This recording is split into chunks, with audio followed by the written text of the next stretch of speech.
तो आज हम करेंगे टैली के अंदर स्टॉक कैटेगरी। स्टॉक कैटेगरी का मतलब होता है जब हमें अपनी किसी आइटम को दो तरीके से क्लासिफाइड करना हो। जब नॉर्मली मान ली हम स्टॉक मेंटेन कर रहे हैं, हम एक नई कंपनी क्रिएट कर लेते हैं, इसका नाम रख लेते हैं messrs Gaur Kishore private limited, Delhi road Rohtak, और इंडिया की कंपनी, Haryana state, pin code Rohtak का, फ़ोन नंबर अपना डाल दिया हमने, फिर सेव कर दिया। जब भी आप स्टॉक मेंटेन करते हो, उस स्टॉक को मेंटेन करने के लिए आप एक ग्रुप बनाते हो। इस ग्रुप का मीनिंग क्या होता है कि आप अपनी आइटम को क्लासिफाइड करना चाह रहे हो। जैसे मेरे पास मोबाइल का स्टॉक है, मुझे ये देखना है कि सैमसंग का कितना माल पड़ा है, एमआई का कितना पड़ा है, ओप्पो का कितना पड़ा है। तो हम स्टॉक ग्रुप में कर सकते हैं। कल को मुझे अगर अपनी कोई आइटम दो तरीके से क्लासिफाइड करनी हो, जैसे मेरे पास टीवी है, अब टीवी सोनी का भी है, सैमसंग का भी है, एलजी का भी है। मुझे सोनी के टीवी देखने हैं, एलजी के देखने हैं और उसके देखने हैं। अगर मुझे उस टीवी को ऐसे देखना हो 20 इंची के कितने रखे हैं, ऐसे भी देखना हो 20 इंची के कितने रखे हैं, 30 के कितने हैं, 40 कितने हैं और 50 के कितने हैं, तो मुझे इसको दो तरीके से क्लासिफाइड करना पड़ेगा। एक वे तो हमारे पास दिया है ऑलरेडी, स्टॉक ग्रुप। तो यहां पे आप F11 में जाएंगे, इन्वेंट्री फीचर में जाएंगे, यहां पर एक ऑप्शन है मेंटेन स्टॉक कैटेगरीज, इसको हम यस करेंगे। यस करने के बाद यहां पर हमारे पास दो ऑप्शन आ जाएंगे। स्टॉक ग्रुप पहले से था, स्टॉक कैटेगरीज और आ गया। अब मैं क्या करूंगा, स्टॉक ग्रुप में जाके अपनी आइटम क्रिएट कर दूंगा, किस किस कंपनी का वो ब्रांड है। मान लीजिए हम टीवी ले लेते हैं, एलईडी ले लेते हैं, कौन कौन सी कंपनी की आती है, सैमसंग की आती है। एक हम ऐसे कर लेते हैं, पहले बना देते हैं टीवी, टीवी के बाद फिर ले लेंगे सैमसंग, उसको टीवी में डाल देंगे, और दूसरा एमआई का टीवी के अंदर। और कौन सी आती है, दो क्या, सोनी। तीन ले लीजिए आप, तीन हमारे पास ब्रांड हो गए।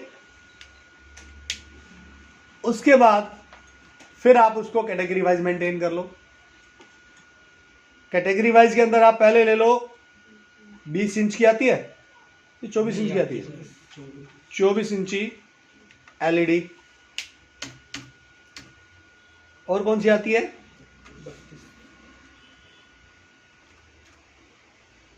32 इंची एलईडी और 40 इंची एलईडी और 50 इंची एलईडी।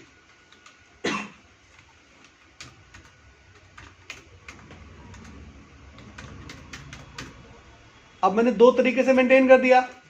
अब मैं आइटम क्रिएट करूंगा, चाहे ओपनिंग डालूं, चाहे परचेज करूं, चाहे सेल करूं, तो मुझे आइटम का नाम पूरा लिखना पड़ेगा। क्या लिखना पड़ेगा,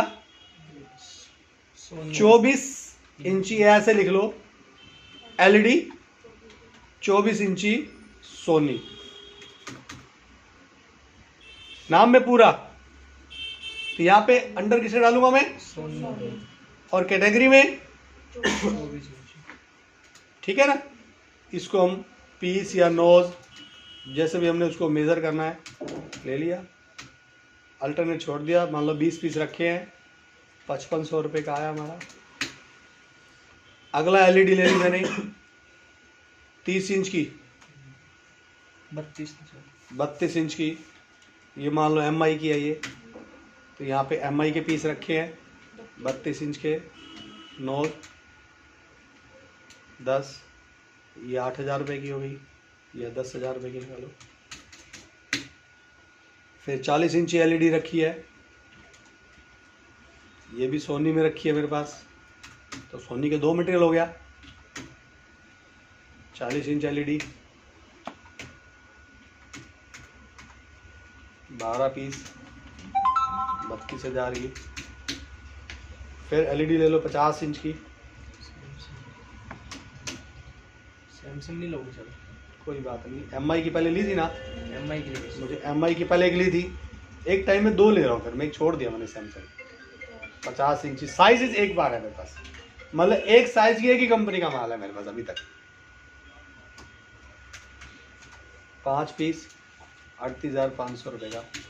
इस तरह से जब हम स्टॉक मेंटेन करेंगे तो हमें उसकी स्टॉक कैटेगरी डालनी पड़ेगी। लेकिन जब आप परचेज या सेल करोगे, मान लो कोई कस्टमर आ गया आपके पास, चलता फिरता कुछ भी आ गया, तो उस समय आपको कैटेगरी का कोई रोल नहीं है, आप नाम से काम चलाओगे। नाम पे दोनों चीज़ें लिखी है, तो आगे क्या कहेगा, सर मेरे को 40 इंच की सोनी इंच की दे दो, 40 इंच की सोनी की दे दो, तो आप दे दो 40 इंच सोनी की, ठीक है। 35 की आपने बेच दी, बोलो मुझे छोटी भी दे दो 24 इंच की, वो भी सोनी की है, आपने बेच दी। मतलब दोनों सोनी की ले गया, 24 की और 40 की। दूसरा कस्टमर आ गया, वो कहता मुझे एक ही चाहिए एलईडी, मुझे एमआई की 32 इंची दे दो, तो आप 32 इंची दे दो उसको एमआई की, आपने 15 की बेच दी। तो at the time of purchase sale उसका कोई रोल नहीं है। जब आप आइटम क्रिएट करोगे, चाहे ओपनिंग स्टॉक में क्रिएट कर लो चाहे यहाँ पे, तब इसका रोल है। अब आप इसकी रिपोर्ट देख लीजिए, डिस्प्ले में गए, स्टेटमेंट ऑफ इन्वेंट्री में गए, आप इसका रिपोर्ट कैटेगरी वाइज भी निकाल सकते हो। अब आपको स्टॉक चाहिए कि मेरी शॉप के अंदर, मेरे शोरूम के अंदर 24 इंच कितना माल पड़ा है, दिखा दो 19 पीस। 32 इंच कितना माल पड़ा है, 40 इंच का या 55 इंच का, 50 इंच का। कल को कोई ये कहेगा मुझे तो सोनी का कितना माल पड़ा है, तो हम स्टॉक कैटेगरी की बजाय इन्वेंट्री बुक्स में जाके ग्रुप समरी में चले जाएंगे। ग्रुप समरी में जाके सोनी पे क्लिक करके सोनी का रिपोर्ट देख लेंगे। दोनों तरीके की रिपोर्ट हम लोग निकाल सकते हैं, स्टॉक इन्वेंट्री बुक्स में ग्रुप वाइज और स्टेटमेंट इन्वेंट्री में स्टॉक कैटेगरी वाइज। एक रिपोर्ट और भी बनती है इसके अंदर, आप इन्वेंट्री बुक्स में जाके मूवमेंट एनालिसिस में जाओ, मूवमेंट एनालिसिस में जाके कैटेगरी एनालिसिस करोगे तो आपको कैटेगरी वाइज दिखा देगा रिपोर्ट। 24 इंच का इतना माल पड़ा है, सॉरी आउटवर्ड है, इसमें F12 में जाके क्लोजिंग है, इसमें इनवर्ड है, आउटवर्ड है, क्लोजिंग है नहीं इसके अंदर ऑप्शन। कौन कौन सा आपने आउटवर्ड किया, क्योंकि मूवमेंट कम निकाला था ना, मूवमेंट मतलब इन या आउट। परचेज सेल क्या करा हमने, आउट आउट करे, परचेज कुछ करा ही नहीं है। तो 32 इंच की एक बेची है, एलईडी 40 की एक बेची है, ठीक है। तो इस तरह से हम रिपोर्ट निकाल सकते हैं। यहां तक किसी का कोई क्वेश्चन हो तो वो ले सकता है, किसी का